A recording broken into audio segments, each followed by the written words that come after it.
ঠাকুর, মা, স্বামীজির শ্রীচরণে ভক্তিপূর্ণ প্রণাম জানিয়ে আজকের নিবেদন গোপালের মা স্বামী গম্ভীরানন্দ, চতুর্থ পর্ব।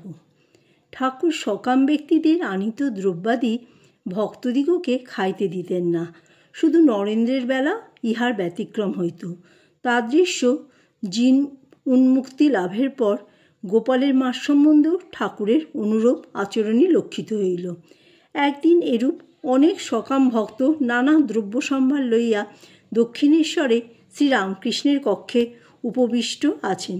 এমন সময় গোপালের মা উপস্থিত হইলে শিশু যেমন মাতাকে পাইয়া আদর করে, তেমনি ঠাকুরও তাহার মস্তক হইতে চরণ পর্যন্ত সর্বাঙ্গে হাত বুলাইতে বুলাইতে গোপালের মার শরীর দেখাইয়া সকলকে বলিলেন, এ খোলটার ভেতর কেবল হরিতে ভরা, হরিময় শরীর। গোপালের মা তখন নির্বিকার। ঠাকুর পদস্পর্শ করিলেও কোনো প্রতিবাদ নাই। পরে ঘরে যত কিছু উত্তম জিনিস ছিল সব আনিয়া ঠাকুর তাহাকে খাওয়াইতে লাগিলেন। বস্তুত গোপালের মা দক্ষিণেশ্বরে গেলেই ঠাকুর ওইভাবে খাওয়াইতেন বলিয়া তিনি একদিন প্রশ্ন করিলেন, গোপাল, তুমি আমার অত খাওয়াতে ভালোবাসো কেন? ঠাকুর উত্তর দিলেন, তুমি যে আমায় আগে কত খাইয়েছ। গোপালের মা, আগে কবে খাইয়েছি? ঠাকুর বলিলেন, জন্মান্তরে। আলোচ্য দিবসে সর্বক্ষণ দক্ষিণেশ্বরে কাটাইয়া গোপালের মা যখন সন্ধ্যায় কামারহাটি ফিরিবেন, তখন ঠাকুর ভক্তদের আনিত সমস্ত মিজরি তাহাকে দিলেন। গোপালের মা যখন ইহাতে আপত্তি তুলিলেন, তখন ঠাকুর তাহার চিবুক ধরিয়া সাদরে বলিলেন, ওগো, ছিলে গুড়, হলে চিনি, তারপরে হলে মিজরি। এখন মিজরি হয়েছ, মিজরি খাও আর আনন্দ করো। সঙ্গে সঙ্গে মনে রাখিতে হইবে গোপালের মার আচরণের প্রতি ঠাকুরের সতর্ক দৃষ্টি। বলরাম ভবনে পূর্বোক্ত উল্টো রথের পর ঠাকুর যে নৌকায় দক্ষিণেশ্বরে চলিলেন, তাহাতে দু একজন বালক ভক্ত ও গোপাল মার সহিত গোপালের মাও একটি বড় পুটুলি লইয়া উঠিলেন। ব্রাহ্মণীকে দরিদ্র জানিয়া বলরামবাবুর পরিবারবর্গ তাহাকে বস্ত্রাদি বহু আবশ্যকীয় দ্রব্য দিয়াছিলেন। যে ঠাকুর গোপালের মার সহিত এ যাবৎ অতি স্নেহপূর্ণ ব্যবহার করিতেছিলেন, তিনি ওই পুটুলিটি দেখিয়া যেন অন্য লোক হইয়া গেলেন। ভাবস্রোত বাধা পাইয়া বিপরীত মুখে চলিল। গোপালের মার সহিত তিনি কথা বলেন না, অপরের নিকট বৈরাগ্যের মহিমা কীর্তন করিতে করিতে ওই পুটুলির দিকে চাহেন। এইসব দেখিয়া গোপালের মার মরমে মরিয়া গেলেন। তাহার মনে হইল পুটুলিটি গঙ্গাজলে বিসর্জন দেওয়াই উচিত।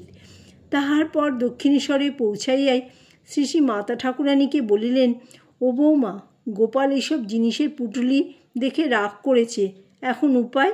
তাই এইসব আর নিয়ে যাব না, এইখানেই বিলিয়ে দিয়ে যাই। বুড়ির কাতরতা দেখিয়া করুণাময়ী মা বলিলেন, উনি বলুন গে, তোমার দেবার তো কেউ নেই, তা তুমি কি করবে মা? দরকার বলেই তো এনেছ। গোপালের মা তথাপি কয়েকটি দ্রব্য বিলাইয়া দিলেন এবং সভয়ে দুই একটি তরকারি রাঁধিয়া ঠাকুরকে খাওয়াইতে গেলেন। বৃদ্ধাকেও অনুতপ্ত দেখিয়া ঠাকুর তখন প্রসন্ন হইয়াছেন। অতএব আশ্বস্তা হইয়া গোপালের মা কামারহাটিতে ফিরিলেন। অশেষ রহস্যময় ঠাকুর একদিন বৃদ্ধাকে কহিলেন, তিনি যেন তাহার দর্শনাদির কথা নরেন্দ্রকে বলেন। ইহার পূর্বে যখন যাহা কিছু দর্শন হইত, গোপালের মা সমস্তই ঠাকুরকে বলিতেন। তাহাতে ঠাকুর সাবধান করিয়া দিয়াছিলেন যে দর্শনের কথা কাহাকেও বলিতে নাই, এমনকি তাহাকেও না বললে দর্শন আর হয় না।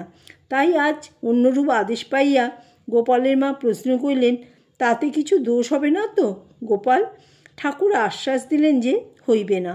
তখন গোপালের মা নরেন্দ্রকে আনুপূর্বিক সমস্ত বলিতে বলিতে মাঝে মাঝে জিজ্ঞাসা করিতে লাগিলেন, বাবা, তোমরা পণ্ডিত, বুদ্ধিমান, আমি দুঃখী কাঙালি, কিছুই জানি না, কিছুই বুঝি না, তোমরা বলো, আমার এসব তো মিথ্যে নয়? বৃদ্ধার ভক্তি, প্রেম, ভাবাবস্থা ও দর্শনাদির বিবরণ শুনিতে শুনিতে নরেন্দ্র আত্মসংবরণ করিতে পারিতেছিলেন না। তাই শাস্ত্র নয়নে উত্তর দিলেন, না মা, তুমি যা দেখেছ সব সত্য। এই সময় একদিন বেলা আন্দাজ 10টার সময় শ্রীরামকৃষ্ণ রাখালকে লইয়া কামারহাটিতে উপস্থিত হইলে গোপালের মা আহ্লাদে আটখানা হইয়া যথাসাধ্য জলযোগের ব্যবস্থা করিলেন এবং ঠাকুর ও রাখালকে দত্তবাবুদের বৈঠকখানায় বিছানা পাতিয়া বসাইয়া রন্ধনে মন দিলেন। তারপর ভিক্ষা শিক্ষা করিয়া যাহা পাইয়াছিলেন তাহাই তাহাদিগকে খাওয়াইয়া মেয়েমহলের দোতলার দক্ষিণ দিকের ঘরে আপনার লেপখানির উপর ধূপদস্ত চাদর পাতিয়া ঠাকুরকে বিশ্রাম করিতে দিলেন। রাখালও পার্শ্বে শয়ন করিলেন। এমন সময় ঠাকুর একটি দুর্গন্ধ অনুভব করিলেন এবং ঘরের কোণে তাকাইয়া দেখিলেন দুইটি কঙ্কালময় প্রেতমূর্তি সেখানে দাঁড়াইয়া তাহাকে অনুনয় করিতেছে, আপনি এখানে কেন? আপনি এখান থেকে যান, আপনার দর্শনে আমাদের বড় কষ্ট হচ্ছে। ঠাকুর তৎক্ষণাৎ গৃহত্যাগ করিয়া চলিলেন। রাখালও সঙ্গে গেলেন, কিন্তু গোপালের মাকে ঠাকুর কিছুই বলিলেন না, কারণ বৃদ্ধাকে সেখানে বাস করিতে হইবে। রাখালকে পরে সব বলিলেন। ঠাকুরের লীলা সংবরণের পর শোকে ম্রিয়মাণা ও সর্বদা গোপাল চিন্তায় নিমগ্না গোপালের মা বহুবার সর্বভূতে গোপালের সাক্ষাৎকার পাইয়া ধন্য হইয়াছিলেন। তন্মধ্যে একবার মাহেশের রথযাত্রায় উপস্থিত হইয়া তিনি দেখিলেন রথের উপর জগন্নাথ দেব, যাহারা রথ টানিতেছে এবং দর্শনার্থী অপার জনসংখ্য, সকলেই গোপালের বিভিন্ন রূপ। ওই অনুভব সম্বন্ধে তিনি জনৈকা শ্রীভক্তকে বলিয়াছিলেন, তখন আর আমাতে ছিলাম না, নেচে হেসে কুরুক্ষেত্র করেছিলাম। আর একদিন তিনি আহারের সময় ভাবে গদগদ হইয়া গোপাল বুদ্ধিতে উপস্থিত শ্রীভক্তদিগকে স্বহস্তে খাওয়াইয়া দিয়াছিলেন। জয় ঠাকুর, জয় মা, জয় স্বামীজি।